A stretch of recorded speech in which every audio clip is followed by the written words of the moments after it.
Hello students, real and complex में हम आप पढ़ते हैं elementary function and Mobius transformation. Okay, chapter number 6 and unit number 4। Okay, हमारे पास आता है मल्टी वैल्यूड फंक्शन।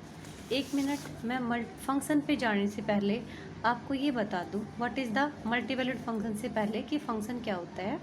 आपने कोई भी दो नॉन एम्पटी सेट लिए, आपने एक रिलेशन डिफाइन किया, ठीक है, ए से किस में, बी में।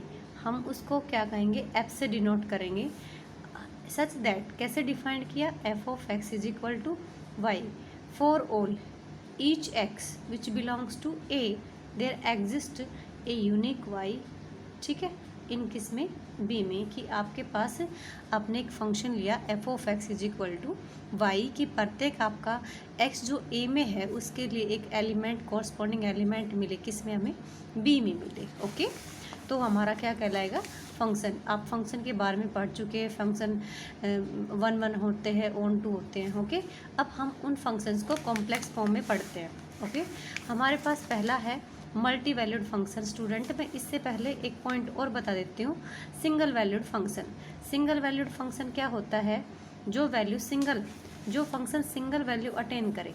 मतलब आपके पास ये आपने एक मैप लिया, ये आपकी डोमेन है, ये आपकी कोडोमेन है, तो आपने यहाँ से एक पॉइंट लिया। अब कहता है कि अगर वो एक ही पॉइंट के साथ रिलेटेड है तो वो आपका क्या कहलाएगा, सिंगल वैल्यूड फंक्शन। पहले मैं रफली बता देती हूँ। उसके बाद अगर आपके पास आपके फंक्शन में एक पॉइंट के साथ दो वैल्यू मिले, ठीक है, एक पॉइंट की क्या वैल्यू मिले, 2।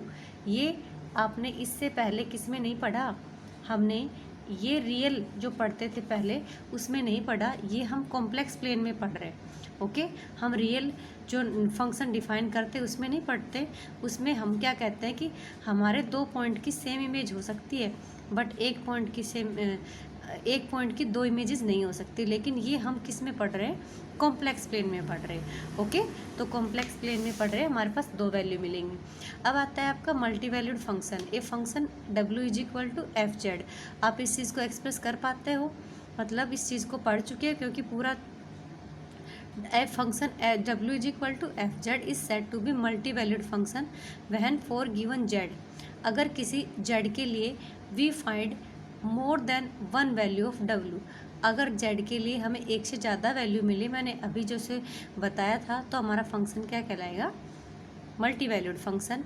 एंड इफ़ अगर आपका function F Z is set to be single valued if it satisfy इस कंडीशन, कि मतलब आपका देखिए F Z is equal to, हमने ये चेंज किया तब भी आपका एफ जेड रहे, और हमने ये चेंज किया तब भी आपका क्या रहे, एफ जेड। मतलब सभी पॉइंट्स के ऊपर सेम वैल्यू दे, तो हम क्या कहेंगे, हमारा फंक्शन क्या है, सिंगल वैल्यूड फंक्शन है। ओके, अब ये मैंने एग्जाम्पल लिया है, W is equal to F of Z is equal to Z की पावर 1/2। ये हमारा क्या है, मल्टी वैल्यूड फंक्शन है। अब आता है students branch. Okay, what is the branch. तो मैं आपको बता दूं ब्रांच क्या है, कि जब हम एक मल्टी वैल्यूड फंक्शन को सिंगल वैल्यूड फंक्शन में कन्वर्ट करते हैं, तो वो जो प्रोसेस है हम उसको क्या कहेंगे, रफली ब्रांच कहेंगे। ओके, तो देखिए, by branch of a multi valued function F Z defined in a complex plane.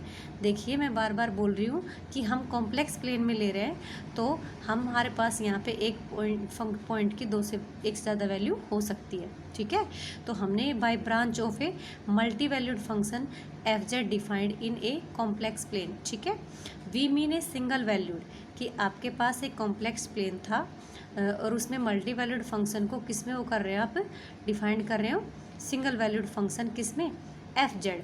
तो स्मॉल एफ जेड था वो तो आपका मल्टी वैल्यूड था, और कैपिटल एफ जेड क्या आपका क्या है, आपका सिंगल वैल्यूड है, विच इज़ एनालिटिक फंक्शन पढ़ा था ना, एनालिटिक में पढ़ा था कि आपका जो फंक्शन है एफ ऑफ जेड, आप क्या लिख सकते हो, यू प्लस में आइटा भी। ठीक है, और हमारे पास यहाँ पे ये 4 पार्शियल डेरिवेटिव अगर एग्जिस्ट करता है for U X U Y and V X V Y, और CR कंडीशंस को सेटिस्फाई करता है, तो हमारा फंक्शन क्या कहलाता है, एनालिटिक फंक्शन कहलाता है इन डोमेन D में।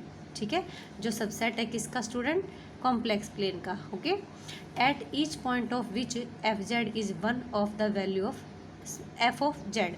देखिए जो बात मैंने शॉर्टली में बोली थी इसमें भी वही चीज़ है कि हमने एक ये देखिए कि each point of which F Z is one of the value of F Z, कि इसने स्मॉल एफ जेड जो मल्टी वैल्यूड फंक्शन था उसमें प्रत्येक पॉइंट के लिए एक सिंगल वैल्यू मिलेगी, तो सिंगल वैल्यू मिलेगी तो आपका क्या कहलाएगा, single valued function. Okay, for example हमने मल्टी वैल्यूड फंक्शन लिया F of Z is equal to root Z, जैसे आपने एग्जांपल लिया था पहले, तो जेड इज इक्वल टू क्या लेते हो, आर ई की आइटा थीटा। ठीक है, आपने जेड को लिया रूट ई, इसमें जेड की वैल्यू डाल दी, आर आपका पॉजिटिव है, अब थीटा आपका लाई करता है अल्फा से अल्फा प्लस में 2 पाई, ये आपका माइनस पाई से पाई भी ले सकते हो, 0 से 2 पाई भी।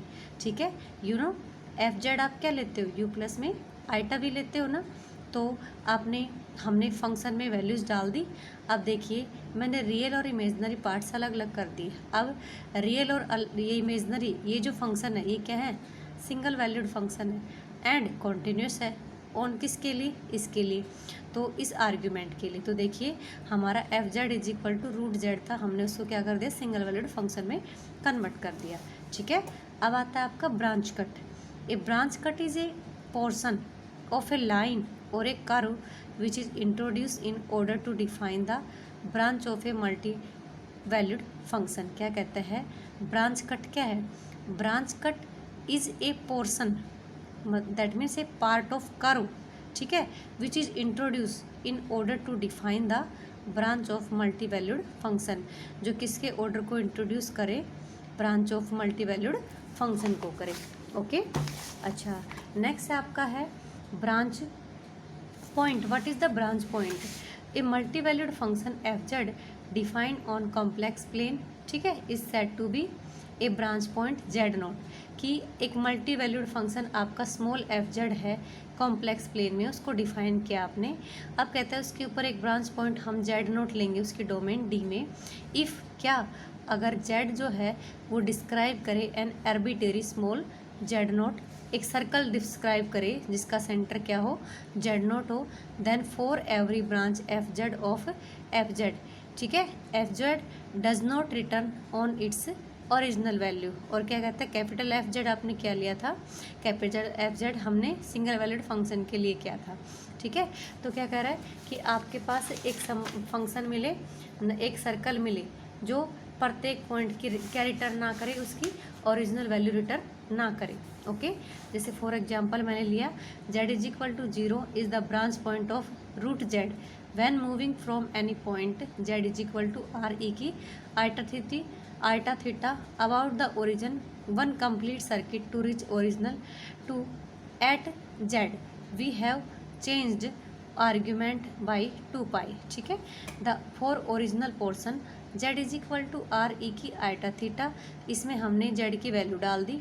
Okay, after one complete circuit, एक कंप्लीट सर्किट होने के बाद W is equal to root R, और कंप्लीट सर्किट होने के बाद हमारा थीटा में क्या प्लस कर दिया हमने, पाई, मतलब मैंने अभी क्या बताया था, आप माइनस पाई से प्लस पाई भी ले सकते हो, 0 से 2 पाई भी ले सकते हो। ठीक है, ये डाला, तो डालने के बाद क्या कह रहा है, हम इस चीज़ को क्या लिख सकते हैं, negative of root R E की आइटा थीटा पाई। अब कह रहा है F Z is equal to W has not return to its original value.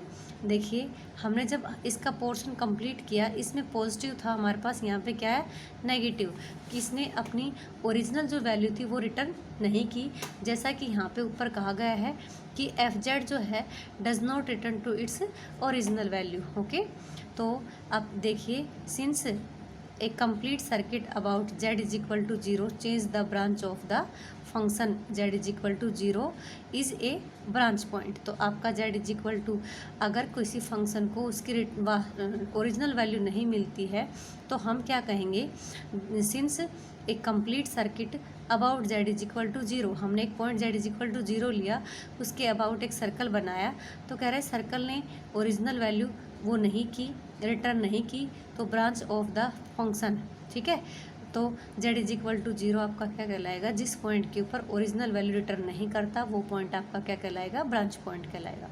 ठीक है, अब आता है आपका elementary function. The set of elementary function consist of algebraic function. Algebraic function तो आपने सुना ही होगा, द एलिमेंट्री ट्रांसटेंडल फंक्शंस।